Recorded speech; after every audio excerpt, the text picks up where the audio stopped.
Be'ezrat Hashem,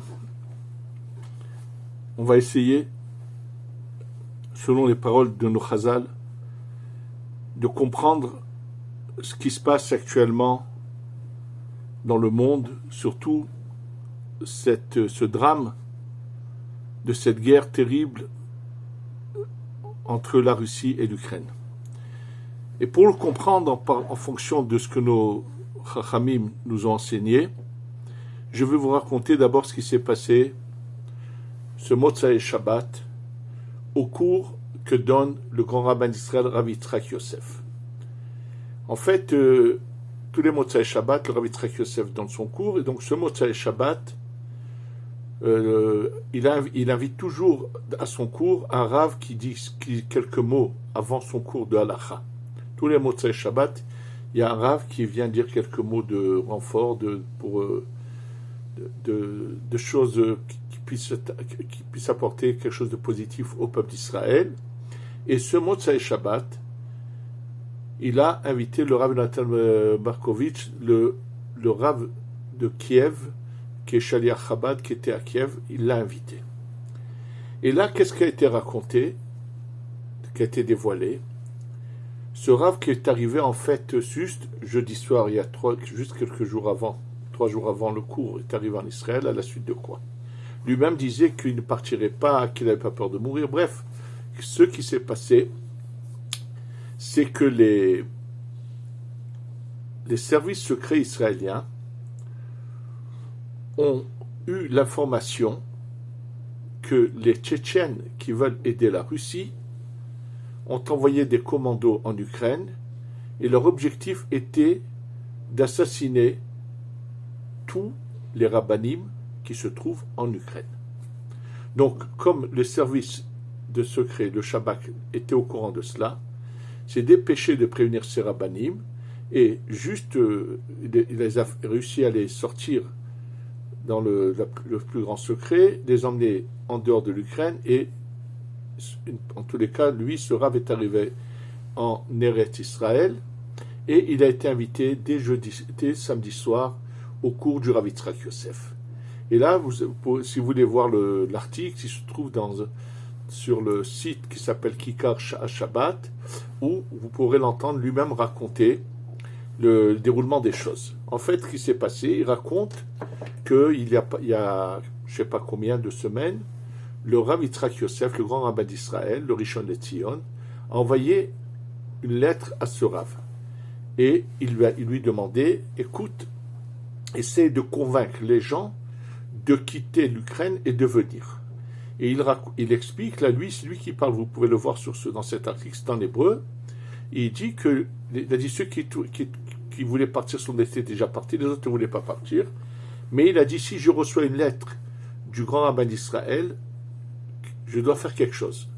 C'est-à-dire, il a compris qu'il se passe quelque chose qu'il va se passer quelque chose, et il dit qu'il a acheté des tonnes de nourriture qui finalement a été utilisée au moment où lui il est parti, qui a sauvé des quantités de gens qui seraient morts de faim parce qu'ils n'auraient pas eu de quoi manger. Et finalement, donc, pourquoi il est venu? C'est lui qui avait décidé de vouloir rester avec sa communauté, pas seulement lui, beaucoup d'autres rabbanim et tout. Quand ils ont compris que leur vie était en danger, que de toute façon ils allaient être assassinés, ils ont accepté de partir et c'est ce qui s'est passé. Cet événement qui paraît un événement quelconque, c'est-à-dire c'est grave, tout ce que vous voulez, on va voir ensemble qu'est-ce qui est caché derrière cet événement. Sachez que l'histoire se répète. Lorsqu'il y avait le siège de Yerushalayim pour la destruction du deuxième temple, on n'arrivait pas, nos ennemis n'arrivaient pas à prendre la ville qu'ils assiégeaient. Avec toutes les armées qu'ils avaient, ils n'arrivaient pas. Il y avait ce qu'on appelait les birionim, des gens forts qui avaient décidé de se battre jusqu'au bout, qui malheureusement s'étaient un peu aussi écartés de la Torah. Et finalement, il y en a un qui leur a dit, sachez une chose, tout le temps qu'il y a un certain Rav qui se trouve dans la ville sera en vie, vous n'arriverez jamais à prendre Jérusalem. Donc, comme il leur a dit ça, qu'est-ce qu'ils ont fait? Maintenant, le tuer, c'était pas évident. Comment ils auraient pu le faire, puisque la ville est bien protégée? Il y avait des échanges entre l'extérieur et l'intérieur. Ils ont envoyé quelqu'un, et ils ont comploté de la manière suivante. Quelqu'un qui est venu lui chuchoter, comme s'il chuchotait à l'oreille de Rav Tzadok, et il a fait croire que Rav Tzadok faisait partie des ennemis. Malheureusement, qui c'est qui l'a tué? Ce sont ce qu'on appelle ces Birionim, ces juifs qui voulaient se battre, pensant que Rav Tzadok avait comploté contre eux, ils l'ont tué. Et dès l'instant où Rav Tzadok a été tué, la ville est tombée aux mains des ennemis, il n'y avait plus cette protection spirituelle. Sachez que c'est dans la même idée que ce qui s'est passé. Plusieurs choses, des fois, on va expliquer. Premièrement, ces gens qui sont venus, pourquoi c'est les Tchétchènes qui ont voulu spécialement assassiner tous les rabbinim en Ukraine. Ce sont des musulmans, mais parmi eux, il y a beaucoup de grands sorciers. Et apparemment, avec leur impureté, avec le mal qui est en eux, il y en a un, ils ont dû comprendre que ce qui faisait que l'échec des Russes dans le combat actuel contre l'Ukraine, que tout le temps qu'il y avait des rabbinim présents, cette force spirituelle faisait que les ennemis échouaient. Donc je pense que ça doit être la même raison pour laquelle ils ont décidé de s'attaquer particulièrement aux rabbinim. Et je vous le répète, ces propos-là ont été publiés, diffusés ce samedi soir au cours du Rav Yitzhak Yosef, où et on a vu ce Rav présent à côté du Rav Yitzhak Yosef. Je vous invite à entrer sur je vais essayer de vous faire passer à tous ceux qui veulent cet article, comme ça ils le verront eux-mêmes. Maintenant, bien sûr, ils sont là, et il faut comprendre quel est le message d'Akadosh Baruch Hu dans toute cette situation. Qu'est-ce qui se passe? Faire des analyses de la haine des Russes avec les Ukrainiens, on peut faire beaucoup d'analyses. Elles sont fausses. C'est marqué Lev Sarim Umlachim Beyad Hashem. Il est évident que sans que ça soit la volonté de Dieu, Poutine n'aurait jamais pu faire ce qu'il a fait. Ça ne veut pas dire qu'il ne va pas être puni pour chaque goutte de sang qui a coulé. Ça, c'est faux. Il est évident qu'Akadosh Baruch Hu lui fera payer tout ce sang qu'il a fait couler. C'est évident. Alors, que s'est-il passé? Il faut que vous sachiez, il est dit, Megalgelim zechut al dezakaim vechova al dechayav. Quand Akadosh Baruch Hu veut faire du bien, il utilise les gens méritants pour faire ce bien.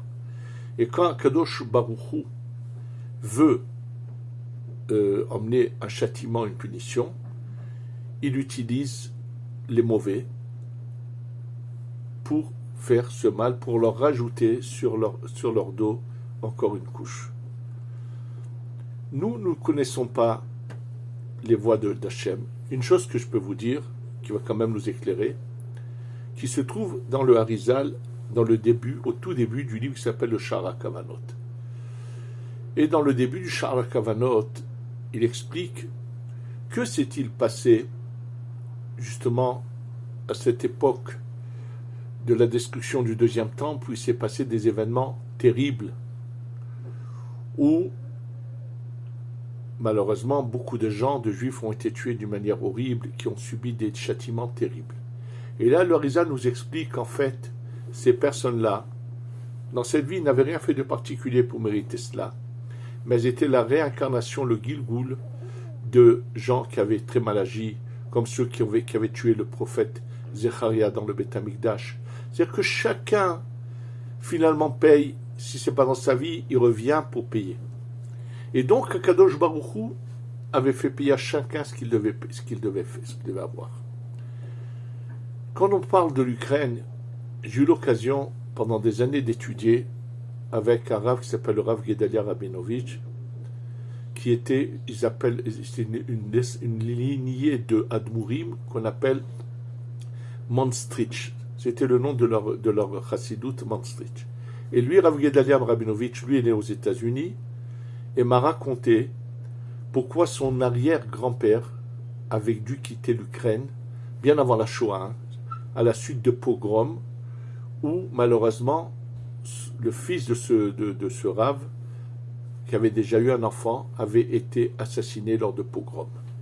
Et à la suite de ce pogrom, il avait pris son petit-fils, qui est le père de ce Rav Gedalia que je connais, et ils étaient partis aux États-Unis dans les années 20, où c'était bien avant la Shoah, c'était à la suite de pogroms. Et ce qu'il m'a dit, ce qu'il le sait, qu'il le savent, il me dit, la terre qui a bu le plus de sang juif est l'Ukraine. Ce qu'ils ont pu faire comme mal au peuple juif est inimaginable. Ça, c'est une chose. Donc, Akadosh Baruch Hu est en train maintenant de faire certainement payer à ceux qui doivent payer. Ce n'est pas notre affaire. Mais qu'est-ce qu'on constate?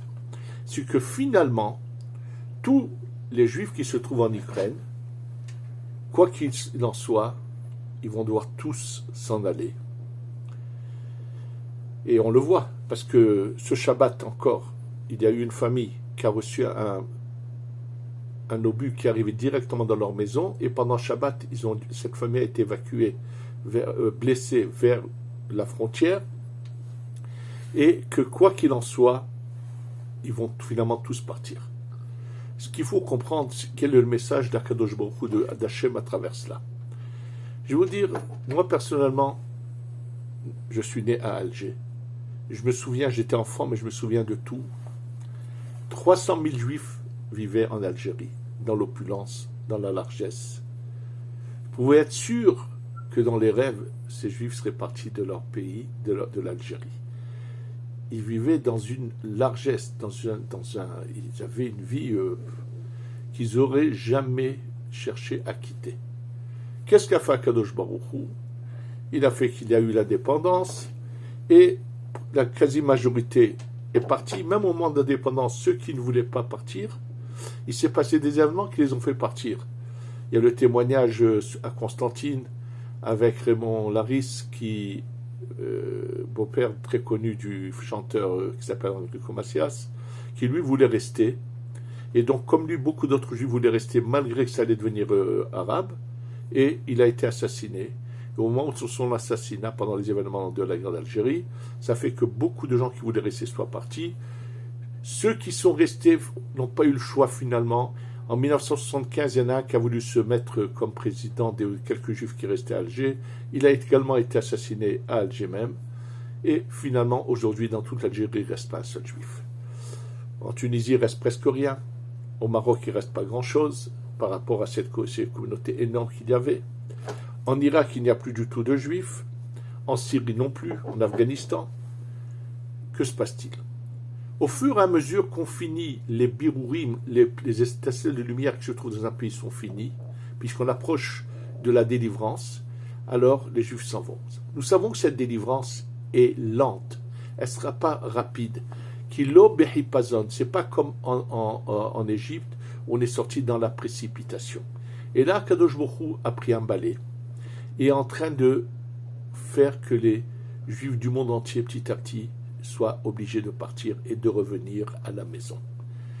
Justement, le Rav Yitzhak Yosef a envoyé une lettre, il n'y a pas longtemps, qui a été diffusée, où il demande, à la suite de ces événements, où il demande aux Juifs du monde entier de se préparer à venir.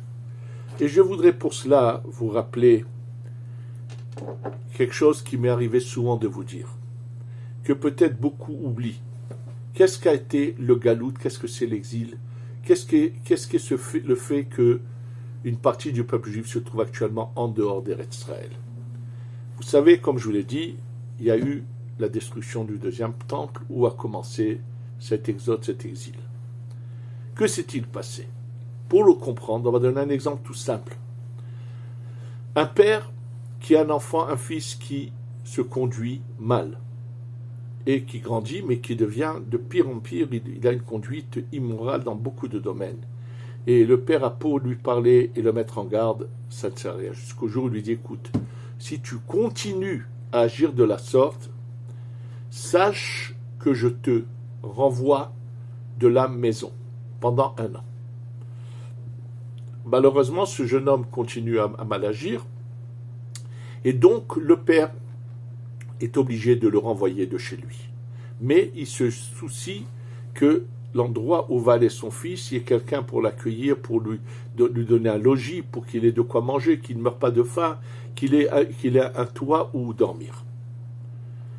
Une fois que l'année est passée, qu'est-ce que ce père attend de son fils? Que tout simplement, ce fils revienne, frappe à la porte et dise « Papa, est-ce que je peux revenir à la maison ?» Quelle serait la douleur et la peine de ce père de voir que son fils se plaît où il est, qui n'a pas envie d'entrer à la maison? Sachez que malheureusement nous sommes tous des enfants d'Hachem, des enfants de Dieu. On a été envoyés en exil parce que justement on a mal agi. Et cet exil devait durer que 1000 ans, il a duré bien plus puisqu'on est déjà à presque 1900 ans. Et voilà qu'un jour arrive le moment où papa ouvre les portes. Une fois que papa ouvre les portes, c'est la création de l'État d'Israël, le retour du début du peuple d'Israël de revenir sur sa terre, où il y a la possibilité de revenir. Quel est l'espoir d'Hachem, de Dieu, de voir que tous ses enfants, tous ceux qui peuvent, bien sûr sans précipitation et sans se mettre en danger d'existence, décident de revenir. Malheureusement, combien ont été prévenus les Juifs d'Ukraine et ils n'ont pas voulu réagir. Il semble qu'apparemment l'Ukraine, les nitzotzot de Gdusha sont finis. Hachem a pris le balai et est en train de vider l'Ukraine de sa communauté juive.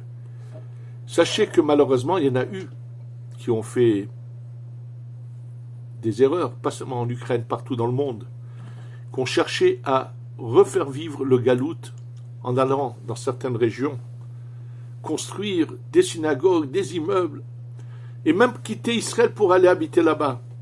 La même chose se passe actuellement à Mexico, où il y en a un qui a décidé d'investir des sommes faramineuses pour construire une petite ville juive près de Mexico. Ce monsieur, je me demande en quoi il croit.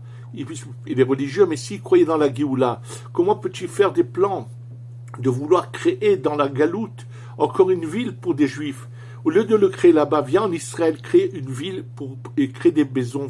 Investis ça ici pour que tous ceux qui ont besoin de venir et qui n'ont pas les moyens auront un logis.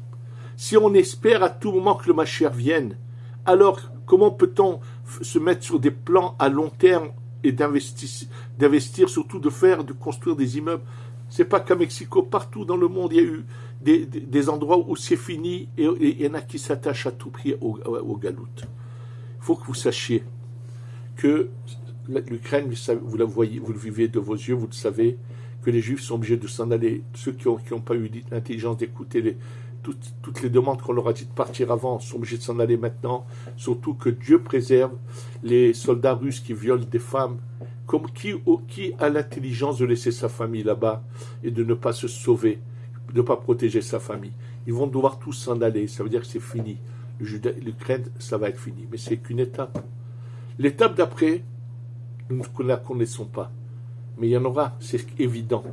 Lentement mais sûrement, Kadosh Baruch Hu va finalement faire que, au fur et à mesure, ça se vide dans le monde et ça revient dans Eretz Israël. Ça ne veut pas dire que tout le monde aidera forcément avant la venue du Mashiach, puisqu'il y aura toujours des gens peut-être têtus, des gens avec des idées tordues. Et ça expliquera cette contradiction. Est-ce que le Beth Amikdash va être construit avant le Kibbutz Galouyot ou pas? Il y a là-dessus deux versions. Oui, celle du Zohar, celle du Midrash. C'est un pasouk où il est dit « Bonne Yerushalayim Hashem » Nitre Israël Yechanes, Bonne Yerushalayim Hashem, c'est-à-dire que d'abord, Eretz Israël et le Beth Amikdash est construit, et ensuite, il ramène les autres. Mais dans le Zohar, c'est marqué différemment. Quand est-ce que Hashem est Bonne Yerushalayim? Après qu'il ait fait le Kibbutz Galuyot. C'est-à-dire que les deux sont justes. Akadosh Baruch Hu faire de tout pour que la grande masse, la plus grande majorité du peuple d'Israël comprennent qu'il faut revenir à la maison d'eux-mêmes. Parce que ceux qui sont venus d'eux-mêmes seront devant Hachem, la venue du Mashiach, seront bien sûr félicités et encouragés, seront récompensés. Et je répète, je ne parle pas de ceux qui n'ont pas la possibilité. Je parle de tous ceux qui ont les moyens et la possibilité et qui malheureusement préfèrent rester dans la galoute. Et vous voyez, c'est ce qui s'est passé. L'Ukraine est un exemple vivant où on peut voir de nos yeux qu'on leur a demandé de partir, combien ils se sont entêtés, et là, tous ceux qui restent là-bas sont en train de tout faire pour s'en aller. Ça veut dire que c'est fini. Les communautés juives là-bas n'auront plus rien à faire, là-bas c'est fini, il n'y aura plus rien. Et je vous dis, c'est qu'une étape et il y en a d'autres.